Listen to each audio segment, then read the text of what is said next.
Hello guys, and welcome back. Second series of the night. We're on a roll now. Cloud9 up against CDEC. I'm Durka in the JD Studios.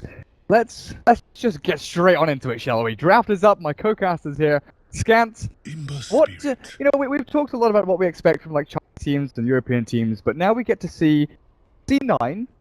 They're more than just an up-and-coming NI team. They've been, crushing the NA circuit of late. What do you want to see from them against CDEC? Certainly not the North American team people at the start of the season expected to be the one to watch out for, right? I think some people were suspicious of 1437 when he announced his new roster and said he's playing again, the guys he's playing with. And I think there were even some C9 fans who weren't happy with, like, why are Cloud9 sponsoring this team? But they've, as you said, they've done incredibly at the start of the season. Looked like the strongest team in North America, barring EG maybe, and even EG haven't looked that good so far. I think I was speaking to you in the break. I expect this match to be typified a bit in the same way the previous one was, where Virtus Pro have a new take on how to play Dota right now with a new patch, new meta, and LGD were kind of doing all the old school kind of stuff. And I think that CDEC are likely to do the same thing LGD did there, stick to their guns, which is how they've started this draft with Tusk and Die, very clearly. I think that Cloud9, in contrast, will probably also be doing some of the more new stuff. And that's very clear already in their first pick, Ember Spirit, which is like one of the new kind of up-and-coming, not even up-and-coming, one of the new top carries at the moment, and played extremely well by Ritsu, who, it must be said, is like, there's this meme that goes around Twitter and Reddit and stuff a lot at the moment, Ritsu is the future, but I'm like half sold on that. He's really, really convincing. Almost every game I've watched him, he's just been like really, really convincing as a top player. And honestly, I mean, I didn't follow the North American scene that much, and I had never heard of him before this team. And I think of him as high up there with the best carry players at the moment. Yeah, like if you want to sort of compare him to someone, people out there like Miracle and Weha, who are high MMR players who kind of just burst into the scene out of seemingly nowhere. There's like a vacuum. There's no new players, no fresh blood, and out they jump thanks to the leaderboards and thanks to ranked matchmaking. Ritsu, yeah, he's definitely got some broad shoulders on him, and that's not a flame to the other players. He's just that good at carrying through games that maybe through the draft or the skill of their opponents has seemed unwinnable. He's managed to find these little ways in and sneak himself through a little more farm than you'd expect, and defeat teams which honestly have, in previous iterations of like teams they've been on before, have a higher skill cap or higher caliber or higher pedigree even. Be the word to say, but Cloud9, they've proved themselves, definitely.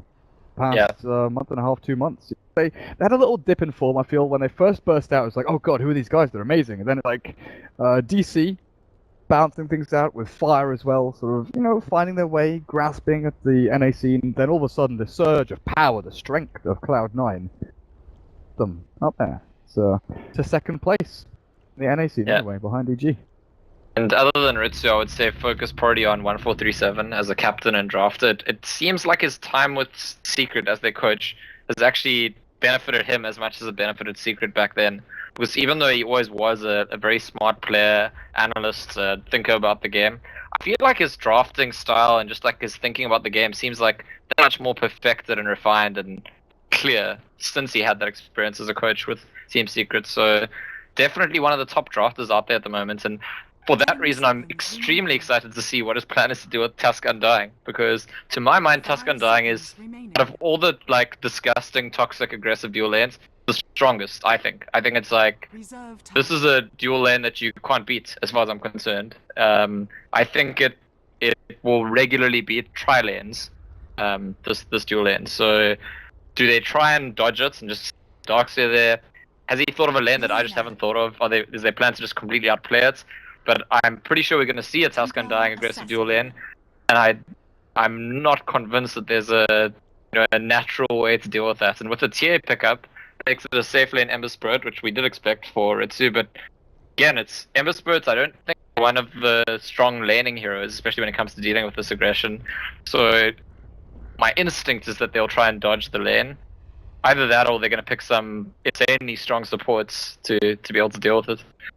This is a combo of the Tusk Undying that Fire used to run a lot as well. It was like one of their favored pairings of hero for Whitebeard and Moo.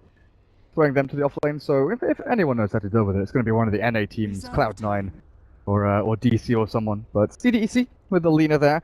Now this is where things start to get interesting, because this is where it goes back to what you were saying. Do they go with the old favorites? Do they pick up like a Phantom Lancer now? Probably not, with the Ember Spirit out there. An Anti-Mage is kind of rough against EA and Ember and Darkseer. So guessing Aggressive's hero, Gyrocopter is banned. His options are actually limited. They will have to sort of think outside of the box a little bit at the very least, or I don't know. Do you leave his hero till last, because you're gonna get kind of shoved into a corner here almost. Well, it looks like they are leaving his hero for last. That's got to be a Shiki Dragon Knight. That means we'll probably see the support Lina being played by Q. I think. And so Aggressive Zero is going to come out right at the end of the draft, and I'm actually kind of excited. I think there's a reasonable chance it might be a new aggressive hero, or at least I think I agree with you that it's not that likely we see a Phantom Lancer, put it that way, and the Gyro is already banned. And those are, between Gyro, Peel, and Queen of Pain, those are like his most played heroes by far. Yeah. Cloud9, they're rounding things up with the Darkseer Wyvern combo. Discurse into Vacuum, devastating stuff, and they've got the AoE and Splash to actually combo up with it as well. Sleight of Fist, Side Blades. All they're looking for now. What that can maybe roam around, you know, and Ogre, something like that potentially. What they'll actually go for. But C9, this ban is such a broad spectrum of heroes that could come out. I'm looking at things that you don't really want to deal with. You know, I would expect the TA like a Venomancer. I would expect Luna. I guess they banned Jugger in the same breath. I would expect a core that's going to group up as 5 and push quite early. And I think Luna DK is like a kind of old school dual core in grouping up and doing that. I think when you pick the Undying Tusk aggressive lane, your plan is definitely to dominate the lanes and convert into quite an early death ball kind of situation. The Juggernaut ban makes sense because the Healing Ward plays a similar role in this sort of group up early fights and push style. 10 seconds remaining. Raze is definitely an option. As I said, the Luna's an option. Do you say Clinks? Clinks could work, but no, the biggest worry I have here is that with Winter Wyvern Darkseer, we've already got 3 melee heroes. Going for another melee or something, you know, relatively low ranged seems with your Dragon Knight and Dying a Tusk. Like, sure enough, Dragon Knight can transform with his ultimate. But, I don't know, a Razor, a Sniper. CDEC, they've pulled Sniper out from time to time. I'm not sure how well it works here, though, you know?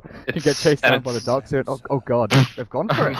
Because, I mean, the Sniper's always been Shiki, and and I'm pretty sure he's also the Dragon Knights, and they actually just picked the Phantom Lancer, and, I mean, that's a very considered decision. They took a long time, they clearly discussed it. Like, if we're gonna pick PL into Ember Spirits and Darkseer and Wyvern, like, our plan needs to be X or Y or whatever. Now, I think in terms of the Ember Spirits, I still feel like CDEC's draft intends to take control of the game early and then just dominate. And so Ember Spirit is not a concern if that's what happens. If they're just way more farmed, if PL's like 3 items ahead of Ember Spirit, it's not a counter at all. The bigger concern is maybe just that Darkseer Wyvern combo, which is also very effective against, well, just everything, but particularly effective against PL. And the fact that you have the Darkseer with the Ember Spirit means that with a bit less farm, earlier on, going to be active as a counter. Because that's, I mean, Cloud9 first picked Ember Spirits, and part of that is that they really like running the hero, but you got to think that part of it is also that they know that CDC really like the PL. And despite that, this far through the draft, we still see a last pick PL. Interesting to notice, Alchemist is not at all by either team. Now, with Cloud9, I'm still looking for that sort of roaming frontline support hero that can go and do stuff early on. Whether it be the Ogre or, I don't know, a Witch Doctor or something, walk in and cast people. Where are they going to do stuff, though? Because, I mean, if you look at the lane stage, are you sold on, I was saying that C9 tried dodge, just lane the Darkseer against the Undying and Tusk. Do you agree with that, or do you think they could try and actually just lane against it regularly with a defensive tri-lane? Difficult. If you have someone with sustain, like a Witch Doctor, someone with a heal, potentially go for Dazzle, and you could click down the Tombstone in a couple of hits. It's got early on. Okay, Ancient Apparition. Then you've got the damage. Oh god, that's disgusting. Now, in pub games, you know, when you're feeling particularly naughty and you've lost 200 MMR in a night, you say to your teammates, right, Let's go and do some really nasty offlane. We'll do, I don't know, Undying and Jakiro, Undying Veno, Undying Tusk. Let's go and do an Undying dual lane offlane. And then what you're faced with is bloody Ancient Apparition Chilling Touch and the Arctic Burn from Winter Wyvern harassing you from a million range with the extra damage. Can't actually do the aggressive plays or pull any little sneaky things off that you'd like to. Yeah, This is a Ancient great Apparition. It's got to be one of the best heroes to deal with the situation. That said, it's one of those swingy things. We see Wyvern, AA, and Ember going up against Undying Tusk. If after the first Chilling Touch they haven't made a kill, suddenly they're very weak until the next Chilling Touch, like extremely weak. But if they can get value anyway in a 3v2 situation against that dual lane, it's going to be worth Chilling Touch, and I can certainly see them just make kills. And also, Ancient Apparition is like the hero that 1437 plays pretty much every game at the moment.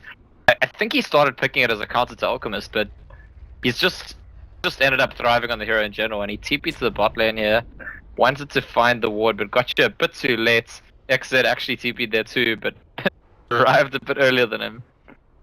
So, it also... Does he get a sentry sent to him? Because yeah, here comes the sentry from Garda. So, I think 1437's ward is going down. Oh, Garda. There we go. Passed over. So Undying is going to be down here alone. Garda on your Tusk, supporting away. Down on the bottom lane, the Undying, and safe lane aggressive on his Phantom Lancer. And you know, this was one of the heroes that got them to place at TI5 along with the Gyrocopter and maybe the Queen of Pain a little bit. But I'm just so unsure about this. So unsure. MSS, Darkseer off lane. I like that he's got his little anime name. And Look at 1437. I think he knows. Pinged it, yeah. He pinged here. Because his ward got counted, he must know, okay, there was a ward up that saw me beforehand. Well, he even pinged before the ward got counted out. Like, as soon as he warded and then ran back this way, he was already pinging in this area. The battle begins. So let's see, he's holding 2 sentries. I'll be pretty surprised, especially because this spawn is not blocked. I'll be pretty surprised if he doesn't find that observer ward. As you said, yeah, Tusk looks like he's not starting as an aggressive lane. Pretty respectful at AA pick, as we discussed.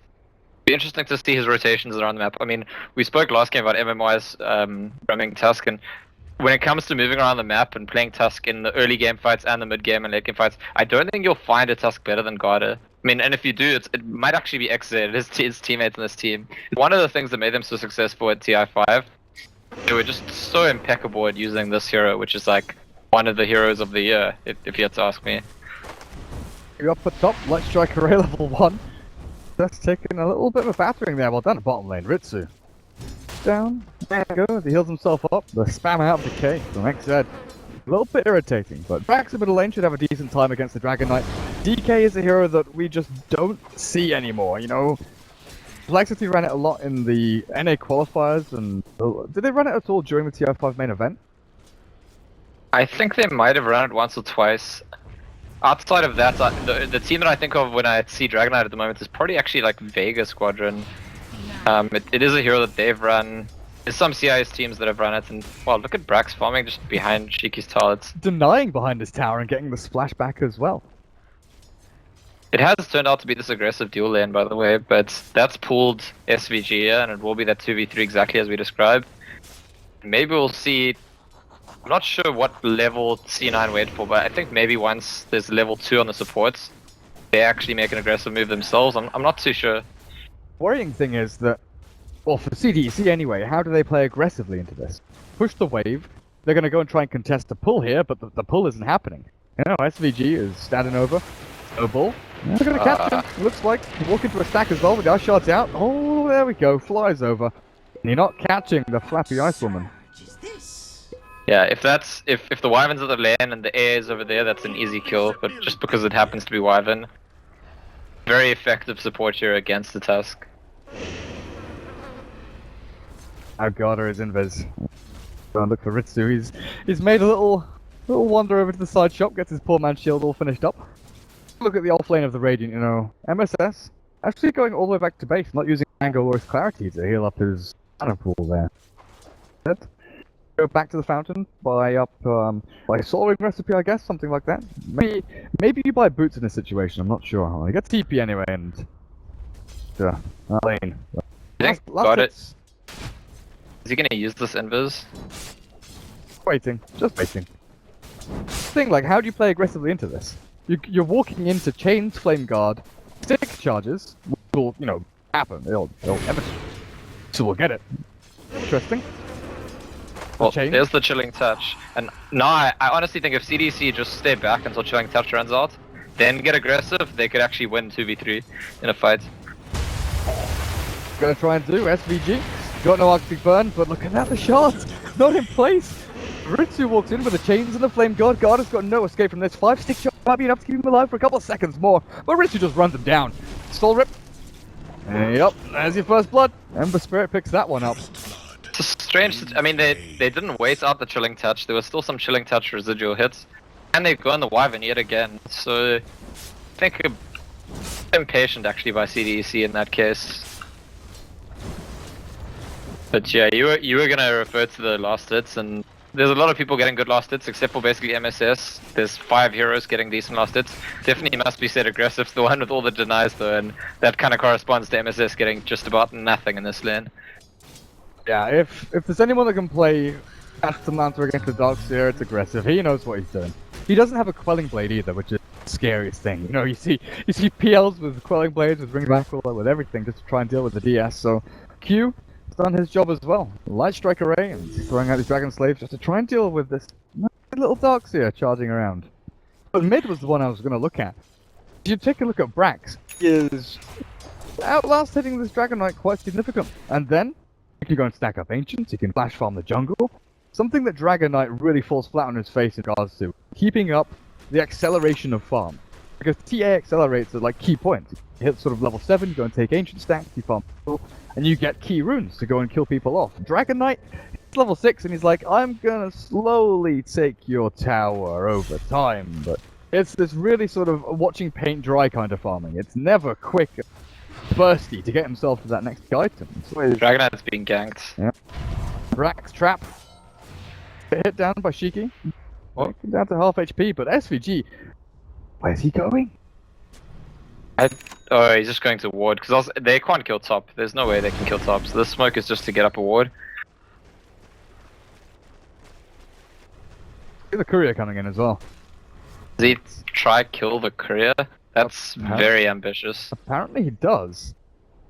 Walking the low, no, he's given up. He's given up. I'm not gonna make it there in time. I'm slow. My smoke ran out, and I've got boots, but I'm still not that quick on my feet. Down a bot lane, pull spot is contested here by Garda and XZ. Got themselves into the thick of things. Again, this is a lane that CDEC wanted to go and dominate. They wanted to get kills on Ember, stop him farming, and they've failed on both fronts. I mean, he has a lot less farm than the Phantom Lancer, so there's some success in that sense. I mean, they really didn't want to feed him a kill. That's definitely not what they wanted. But like I said during the drops, I think if PL is consistently much more farmed than Ember Spirit is definitely not a counter to PL in that situation. But Snowball in the bot lane actually, this is an attempt on Ritsu. He's got chains. He'll get himself away. Oh wait, hang on a second, he turns to fight. The tombstone is up. He's got 10, okay, he's got 10 stick charges, that's why. Baiting out the tombstone from CDEC, so that's down now for a good minute or so. Meanwhile, mid lane. Gone, yeah, you're right, Shiki. Load, trapped, and Brax has got a DD rune here, but he's still a little bit worried about what TP potential comes in from CDEC as aggressive up at top. He could go for a mango here. Interesting. Q's being chased down in his jungle, deep at his tier 2. Will he die though? We've seen 3 chases and no deaths. He gets behind the tier 2 and nobody dies. 4 heroes or so get down to low HP, but nobody drops. Dragon Knight's a hero that I think is never really expected to win his lane. I think he's always expected to go like just slightly less farm. Well, now he's dead. Speaking of Dragon. Charges, hang on a second, he TP's out. No, he's not dead, I was wrong. Good TP, good awareness there, even with Garda TPing in. Probably not going to get him killed anyway. Down a bot lane though. In goes Ritsu, and the Spirit jumps forward, finds the kill on the Undying. Second, the Tusk TP's out. They're aware of it. They go in. Like, excellent methodical play by Cloud9. It's like not giving them a minute to breathe and recognize, hey, I'm not safe here, Tusk is gone. CDEC. PL is farming decently, but we all know how aggressive likes to play. He likes to get his treads, Aquila, and then his drums, and then he goes and fights. Goes and battles it out with people quite a lot of the time. But in this situation, can you go and fight with the god? I guess you can a little bit. The Lina is one of these heroes where from the support role, like a Vis, needs some time to farm and stay on lane. It's the last of your ultimate. Brax is in here, actually snowballed up, he's got his melt strikes.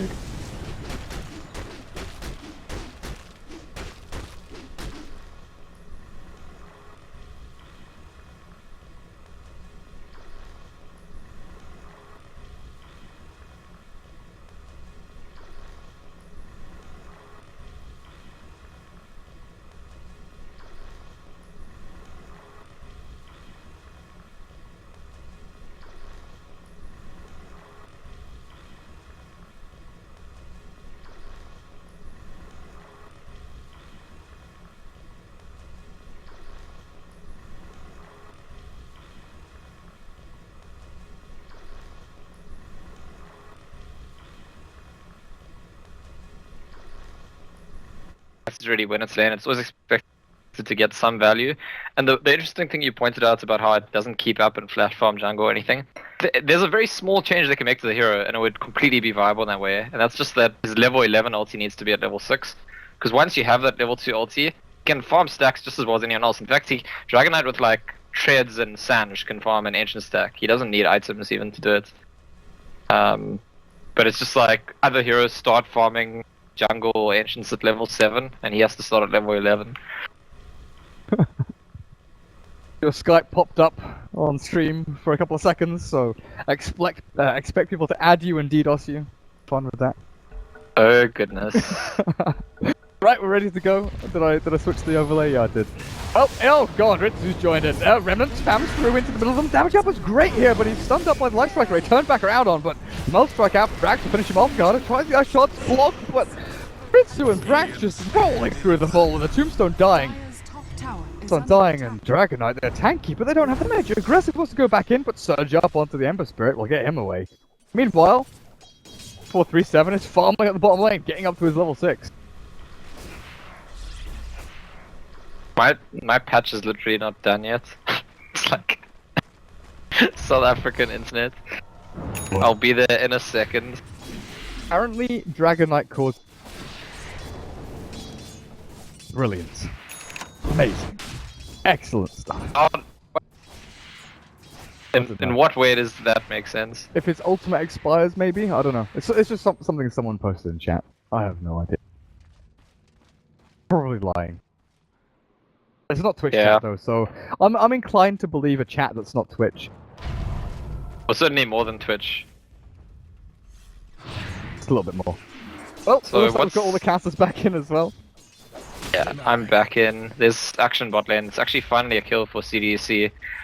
As they finally isolate the support hero they can kill, which is 1437's Ancient Apparition, who's got himself Gloves of Haste, going straight to that Midas. Yeah, he does. Queue up at top. I've put a safe lane for the Lina, which is, what you need to do.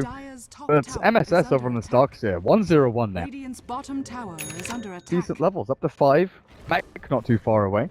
And stacking these Ancients for the Templar Assassin is going to be great. Take a look at CDEC. 4 heroes at the bottom lane. You know what C9 say? Yeah, screw you, we're going to go and farm top. We don't want to fight. We don't want to brawl with your Tombstone Undying and your Dragon Knight Dragon form. Go and trade. Trade tier 1s. We'll get the farm advantage. Clear out your jungle while we're at it. It's so important to be able to make these kind of decisions early on in the game. So often teams feel like, if you're Cloud9, you're several kills ahead, you kind of know you have a bit of a gold and XP lead. Well, actually no, only gold lead, not XP lead, but that's because of the 2v3 lane. I think that there's potential to think, we're ahead, we should just always contest when they try and do things. And I think you can really run into trouble if you do that, so it's intelligent decision making from Cloud9, knowing what to do. And here we go, they check out if there's any stacks, if there's anything in the enemy jungle, and they're getting that little bit more, but what Shiki's doing as well, with the help of the Tombstone, XZ, clears out these little jungle camps. Now, where has Aggressive gone? Speed up the top lane. Look at the spread, this is like, so indicative of how high tier and high skilled, and the actual calls coming out of their captains are, both of these teams. spread of the players, the spread of the heroes. They're not all clumped up in one place, panicking and, you know, shuddering behind their towers. They're spread, they're farming. They know that there's not going to be a fight imminent, because both teams are doing the same. They'll now group up as CDEC to go and look for a fight, because that's what they want. They want to try and bait Cloud9 into something.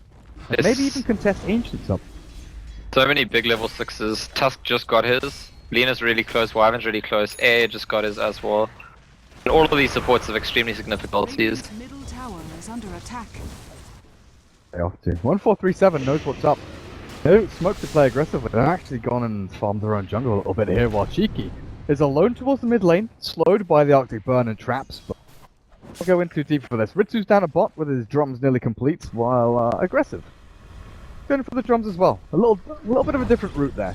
What are we looking at net worth-wise anyway? Yeah, there's almost nothing in between the PL and the Ember Spirit, and this is the worrying thing, right?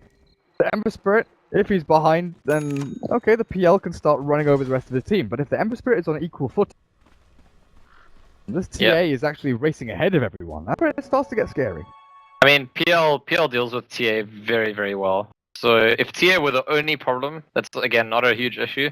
But you're right. If Ember and PL are about the same amount of farm, basically PL needs Lina, Dragon Knight, and Tusk to just like down that Ember Spirit every fight. Just deal with Ember Spirits. Then he's kind of happy. Ritsu's playing really well though, and doesn't just get dealt with, and that's kind of the Ritsu we've come to know recently. Then the fact that his farm is kind of on par is a major issue, I would say. Even SVG has arcane boots. No Garda on this Tusk and Q over on that Lina. To lag behind a little bit. What do you expect from the Dragon Knight here? As item builds go anyway. I wouldn't be that shocked to be like just rushes the Blink or Shadow Blade, because they clearly do want to be aggressive and try and like force the pressure. I mean, standardly you just see a BKB or SNY rush, but if you want to get active very, very early, sometimes that Blink or Shadow Blade just to force things out. And he saved a lot of gold. I feel like if you're going for the BKB or SNY, you could just buy the Ogre Club at some point. It's not like a stage of the game where you're saving buyback. That's why I think he might be rushing one of the ganking tools. I feel Blink. That's what I was going to come to. Like, sometimes you go for the drums, sometimes the SNY, like you said, and the other choices. Shadow Blade, I feel, is in the same boat as BKB, where you buy the component now. Maybe you're just thinking about where you're going with this. But Blink Dagger against all of these heroes, you know, the Darks here, Ember Spirit even, just blink in and stun. We used to see it all the time from especially Southeast Asian Dragon Knights. I think Trust were one of the first teams to really pioneer this against Storm Spirit in particular. Blink Dragon Knight. You blink, you Dragon Tail. That's where you can start the fight rolling. Snowball in, you get the PL into the mix as well. Oh. Rax is farming Ancients again. And he's got a DD in his bottle again, and he's close to his Desolator. You give this I don't want to dragon say get. 1437, right? Yeah, that seems right. I mean, this is Midas. Come on, Brax. Oh. Nope. I mean, 1437 is not in a huge rush, to be honest. The Desolator on is probably actually more significant. Because if the game's going well for C9, then AA will get to his Midas, will get to his Ags for sure. Gotta get that Midas. Got to get that Midas. Over on CDEC's side, XZ is actually stacking up Ancients of his own. Carrying these out, the Dragon Knight sure can go in for that. He's just picked himself up a Blink Dagger, so that's going for that aggressive play, jump himself in. Been very static for the past couple of minutes though. After the fight up at the top rune spot, CDEC feel almost afraid of running into the thicket. It's key items and timings. They need DK level 2 ulti if they want to farm Ancients, and they need DK's Blink if they want to fight. They've got both now, so we'll see one of those two things, pretty sure. But they're going to be running into that TA's Desolator, so it's something they need to contain. So DD as well. That DD rin bottled, and she's hit 442 point, where she's got max refraction and max melt strike. The fact that SVG is level 7, closing on level 8, the Winter Curse is such a great counter-initiation tool that if they don't jump the Winter Wyvern, they could potentially just lose the fight straight up. They're going to jump someone. God. It's happening soon. Darkseer's here. They've got Curse Vacuum combo. They've got to jump soon. They've got to jump now. Tombstone drops. There's SVG. They've caught him. The Winter Wyvern is going to get stunned up, and Radiant's into oblivion, but in comes the Ice Blast, gonna land onto Shiki. Dragonite's caught, and Brax, 1 hit, 2 hit, down goes the Tusk with a third. Light Striker is gonna miss, the wall is off the mark a little bit there, and Brax just getting nuked down by the Laguna Blade. Great play, saving up aggressive, but Ritu joins the party, stunned up with the AL saying, XZ's still caught up in those chains, and the Flame Guard is not gonna have quite enough damage to stop going through the fight. So what is that, a 2-for-1? CDEC get a decent trade there and they can get themselves back to farming, but that was scary. That was almost a really, really rough fight for them. Yeah, that AALT just like ominous. It's funny because in the previous series, I said we saw something similar where LGD were doing kind of old school draft, PP were doing kind of new school draft, and game 1 AA dominated LGD, and then it got banned. I feel like AA might be a key hero in causing trouble for CDEC in this game as well, especially on 1437. He's been such an excellent AA player recently, almost always on point with those ultis, and in those kinds of fights, if a couple more heroes are hit in the ulti, and like 1 or 2 more things go the right way for C9, all of a sudden it's a team wipe. You really, I mean, the AA ulti just can't be understated. If it completely misses, all of a sudden the CDC just like rampage through everyone. If it hits everyone, exact opposite. Yeah. Now, I'm gonna bring up something that I know Clairvoyance has spoken quite vocally about, and I feel quite the same way. And I've talked to a couple of other people about this as well. The stagnation of item builds and item progression on certain heroes. You know, seen it from Phantom Lancer time and time again. This exact build: Bottle, Aquila drums, and BOTs. And sure, it gives you mobility, gives you a bit of tankiness, adds out your stat in the early game. But if you do want to fight early with the Phantom Lancer, it doesn't give you the same as an S and Y or an early Diffusal Blade or anything like that. Now, this is the build that is basically taken up the majority of the time, but how does it save you in situations like this? When you're farming alone, the rest of your team are looking to fight, you've become that the one hero that the other 4 are trying to protect. It just doesn't work out. To be fair, in situations like that, it doesn't matter what items you have, you're dead. It's not just the items though, it's the thought process behind the items as well. You know, you've become the anti-mage style Phantom Lancer. You're split pushing, you're farming, and that's what the item set enables. It enables you to split push and farm alone. That's drums 2 hits. and BOTs. Oh god. Brax, are you gonna 1v2 these guys? Lena's gone. Missed that one, but Shiki on the retreat out. I was looking at that. Brax had an inverse rune in his bottle. It's like pretty much unfair for Lena. Inverse rune walks up to Lena, 2 hits, dead. I mean, it was almost 1 hit. It was very close to a 1-hit kill. 80% of her HP after 1 hit. But yeah, here's the Dragonite farming the Ancients with the help of the Tombstone. Not actually necessary. I'm pretty sure Dragonite can just clear Ancients if he hides a bit, but actually mid lane is Ritsu's gone in on Garda, and they'll come back to the Ancients seeing that there's nothing urgently requiring their attention. The Lawnmower, Iron Shell Flame Guard, and this, actually thinking about it, I've talked about this a bunch over the past couple of days with Skim casting with him. We've seen a lot of Darkseer, Ember, a lot of AA and Ember, but it's this sort of trifecta combo as SVG gets jumped on here massively. Stunned out, but Arctic Burn gonna fly over the cliff and still back to safe. Trifecta of aggressive and scary skills here. Iron Shell Flame Guard together, and long range Ice Blast. So you've got global power from the remnants from the jumping around of Ember Spirit, find kills anywhere on the map. TA traps to give you the vision to find those kills, and then Iron Shell with Flame Guard to give you the damage to actually secure.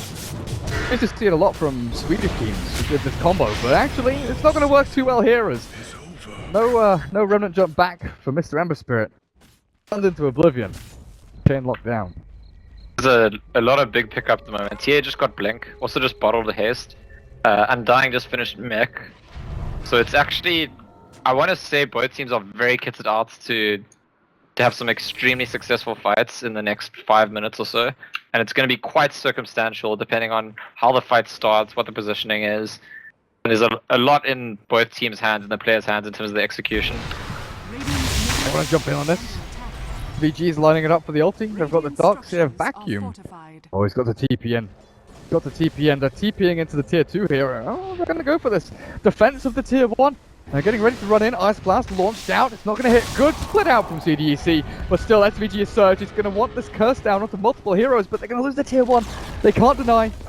Can't stop dropping either.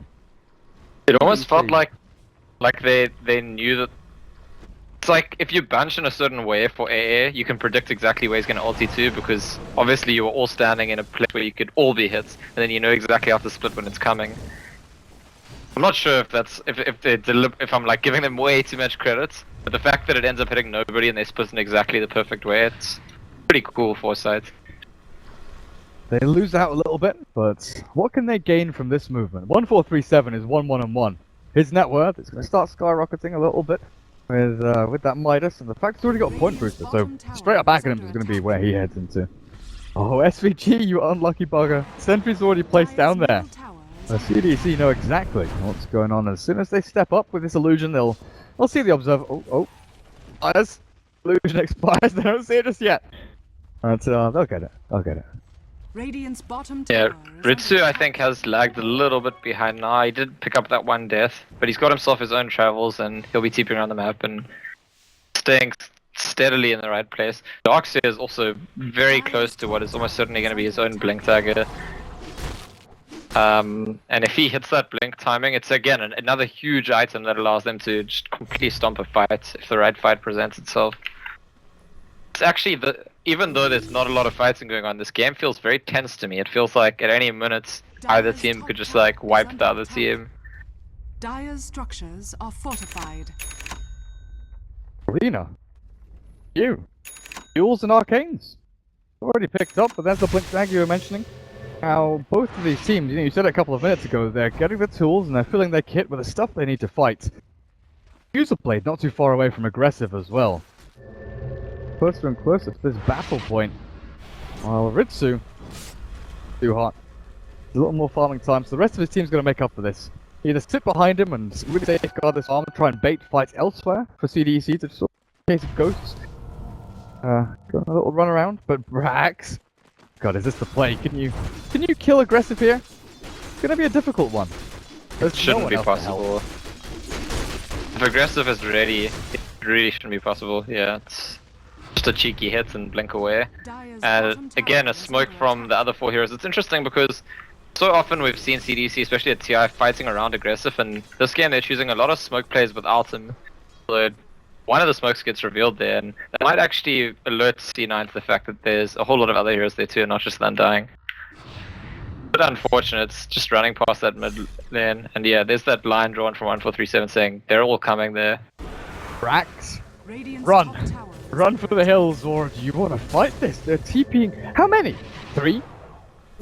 Going up here. Okay, the Ice Blast, the 4th hero. It's actually flying out, but take a look. CDEC, they all juke and jive. Cheeky's still caught with a triple ulti, though. The Ice Blast trail with Curse and Wall. Aggressive, jumped on. Got a vacuum. They can actually bring aggressive back. He tried to TP to the Darkseer. It's not happening. Surge up onto Brax. He runs himself forward, and that's it. Aggressive dead, down and out.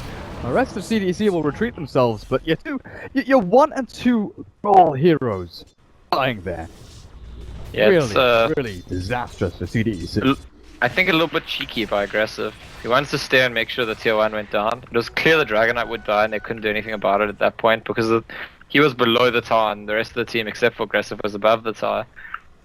But I think aggressive staying around is maybe just asking for trouble, and trouble's what he gets. And out to Roshan for Cloud9, which I just don't think can be contested. It's yet another DD rune on TA with this later. You just 3rd or 4th DD rune, honestly. He's taking a bit of damage here, though. Luckily, the Roshan goes on to SVG, but look at that. Sigil, Tombstone, the stuff being spammed out. Oh, over on the side, Ice Blast gonna land onto He dodges. No, he doesn't dodge. He's gonna get taken out by the Ice Blast here. Shatter, imminent, taken out, up on the high ground. Ritsu, killed off by zombies. Well, hit anyway. But they've got Aegis, they've got the Roshan, and this is one of the biggest strengths of this TA. Farm agents, farm jungle. With a Desolate Blink, you're aggressive, defensive, and farming all at the same time. It's just one item build that ticks all the boxes. You don't have to be diverse with your item builds on this hero. You can go for the same build every time. Desolate to Blink, BKB, crit. If you want to fit the crit in before the BKB, fine. If you feel that's where it's going to go, then perfectly fine. Yeah, and I keep making these comparisons to the previous series we cast, Virtus Pro versus LGD, but it's got to be said that it's a similar dynamic, right? Where Virtus Pro just had stronger position to rush all the time and kind of pointed LGD to come contest and won a fight as a result. And it's similar here where Cloud9 just have that really easy route to rushing. And CDEC feel like they need to contest and end up giving away not just the rush, but a pickle. God. Oh, aggressive. Cancel here. He's going to try and turn and fight onto SVG. But Rax just comes in. He's going to melt strike down into Lucian. Oh, are they really baiting this? SVG is healing himself up. They don't know which one's real just yet. And this little jump over with that doppelganger is going to make it even more difficult. Now they know. Now, okay. Well, now they know. I guess aggressive. He's got doppelganger in a second. He's just going to be able to use it. No, he can't escape from this. Sleight of fist from Raku. Finally, the kill. But he made that so difficult for them. Yeah, even though he dies, that's a lesson to anyone watching this, PL players. Just the fact that he kept grouping all his illusions together after each banger. There was never a time where he ran his main on its own. And it makes it really difficult actually to discover what's going on, because there's just all these PLs all the time and keep getting confused about which one is real. There's AoE damage coming out, but still incredibly tough for them. That's the real one. But Brax has his BKB completed with Aegis as well, and how are we looking? Ritsu, where's your Battle Fury? Dire's top Still, tower is still under looking attack. 300 or so gold away from that, but take a look down in bottom lane. MSS got the smell Dire's top tower of blood. has Goes the Lina running away. You will make his escape, but Raven Observe Ward's very defensive, like hyper defensive, I want to say. Watching out in their own jungle and towards his bottom rune spot. I would like to know what Garda buys. Oh, he's just answered that. He bought a Sange. So he's going to be going into a Halberd, I guess. I don't see a massive reason to go Halberd, Silver Edge, sorry. S and Y is a little bit wonky on your Tusk as well. You don't really see Sound and Yasha.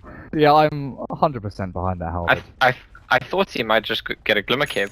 Halberd might be more of a recognition. Look, the Ember's gotten farm. The TA's gotten farm. We haven't got to that point where we could just completely shut them out of the game, so we're gonna have to deal with their farm. We're going to still keep approaching for fights though, and there's still an Aegis for 2 minutes as we've just seen in the pop-up. So I don't know, it looks like CDC just fights straight into the Aegis. This is a risk, I would say. Take a look at 1437. His positioning is, it was perfect. He's going to get scouted out here. They know he's there to snowball forward, but DK has already run in the middle of the rest of the team. AA will get his ulti off, but it flies way north. And with a tombstone down, it looks like C9 want to try and clear up that tombstone before they continue the fight proper. They will be able to do that. SVG takes a bunch of new face. Cheeky jumps over the top as well and kills off the Winter Wyvern, but Brax is chasing Garda down on the side. Will kill off the Tusk. And this is a 2-for-2 trade so far. Aggressive. He's just really joining the team fight now. With the chains down, Brax still got the Aegis. He can run himself through this. Trap to slow XZ, but the illusions, they're stopping the advance. Can't really slow down this Templar Assassin. Meanwhile, over to the side, the Battle Fury cleaves Shiki. Low armor dead. The Dragonite are gonna drop. And aggressive. I don't know if they can chase him. Don't know if they can actually catch it. Oh no. There we go. Flight of Fist finishes him, but aggressive gets away. Phantom Lancer does make his retreat. Well, I think considering the fact that there's an Aegis up on TA, it's like a really brave fight. CDEC didn't do that badly. I mean, they definitely lost the fight, but impressive that they didn't get demolished in that fight. And for the start of the fight, I want to say Shiki played really well. Brax actually might just give up his Aegis here. He's got no mana. Yeah, why the hell not? It's going to expire in, what, 45 seconds or something anyway, but... Does he just die again, though? There's Ice Blast incoming. I think he goes for the kill. Fraction Meld, kill aggressive. Oh, he doesn't refract. There we go. Turn back. One hit kill. There we have it. Now trapped is slow, but he does die. That's not worth it for Brax. Yeah, it was good timing on the LSA, honestly. Yeah, that's true. If the LSA doesn't hit, it's all kinds of story, but... I wonder if it's possible. I mean, if Brax is spamming BKB as he spawns, is it possible to get the timing that right with the stun that he just doesn't get the BKB off? It's one of those tough things, because I feel like with the Yule's combo against BKB, it doesn't work. I think you can BKB, no matter what the timing is. I think Clairvoyant said to me that there is like a frame where you can, but it's very, very difficult. It's like 0.1 second or something. Ridiculously small period of time where you get to do that. 3-7. Oh dear. Yeah, he's pretty tanky to be fair. Oh god, he's got so much money on him. Spend your money. Spend your money. Ice Blast back onto XZ. He's got that down and good for him. But in comes the MSS Dogs here. Slight chains. Good catch onto Garda. Snowball not available. But in jumps the vacuum wall from MSS. Catches 3 of them. And they'll actually be able to turn its remnant back and out. As Darkstare kills off the Tusk. So much has been expended and thrown here. The Dragonite blinking in really spooked But Ritsu gets the farm at mid. It looks like he's going for a Lincoln's. The scary thing for CDEC there is that the tier was dead for that whole fight, and they still got kind of chased away by the Darkseer's jump in. And that's, I think, a little bit worrying for them, that without the TA, Cloud9 can still, like, rebuff them. But, I mean, maybe not that worrying, considering that they're gonna get more farm and they're gonna become more scary themselves.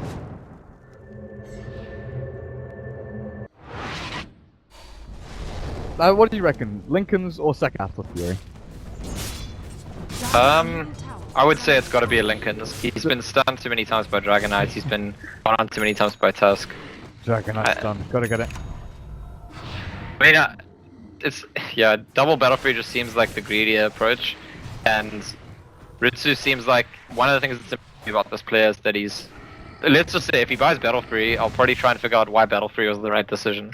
Because I feel like he's just generally right in his itemization. Like, got a very nuanced understanding of exactly when to itemize in which way. Yeah. To me, it seems obvious that it's Lincoln's, but I'll, you know, kind of reprimand myself if it Battle Free rather than disagreeing with him. That's the build, dude. That's the build. That's all you ever hear. The Ritsu, is that the build? Yep, that's the build.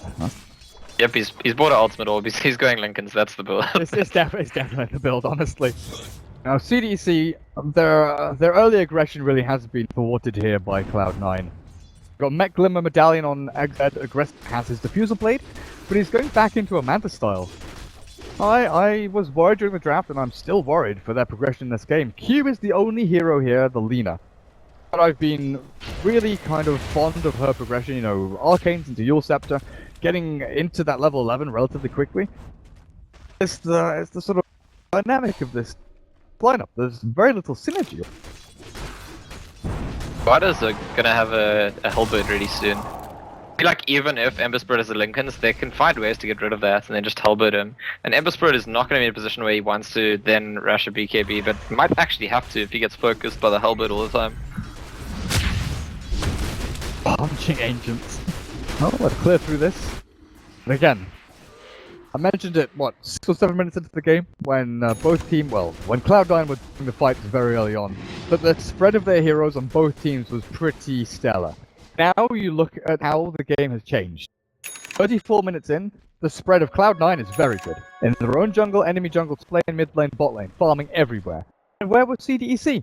5 heroes farming Ancients. They're all grouping up because they know they need to. They can't get picked off, they can't get jumped on by... You know, Cloud9 won't be afraid to use Wind Curse to get a solo pick-off on a core. If they kill off a core, that's a tier 2, or maybe even push up into tier 3. And when Roshan respawns in a couple of seconds, definitely a Roshan. Yep, that's why I was comparing to the previous series. I assume that Cloud9 presume that they're entitled to all the rushes this game, and there's not much that's going to be done about it. I feel like Cloud9 are very far ahead right now. Completely within reach of being outplayed. They'd have to be pretty heavily outplayed, but if they do get outplayed in a fight, still lose that fight for sure.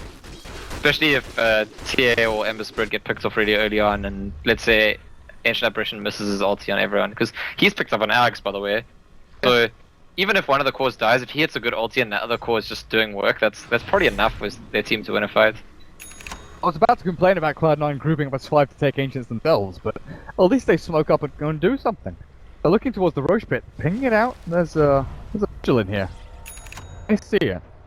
Guards with the traps and the vortex, they will know what's going on. Now CDEC, they've got a gem on the Lina. There's one over on that Undying, and there's no vision of them just yet. Cloud9 are playing very, very cautiously here. They don't know exactly what's up, but they will know if CDEC go into the Roche pit. Probably will know. And start running down towards them. So Brax is hiding here pretty sneakily in the trees. But who do they put up front? CDEC can't afford to lose this fight. I would say C9 could... Brax will kill them. Probably. Definitely. You've seen them, and now they jump forward like, where is he? Where is he? Where is he? Oh god, Ritsu! The Linkers just popped, they didn't know he had it, and then they jump. Ice Slash, that's gonna land onto a couple of heroes. Good curse there. As Garda's trapped in with Shiki. Glimmer came back with his BKB up, and aggressive. He's running back and forth. He can't choose a target, doesn't know who to go on.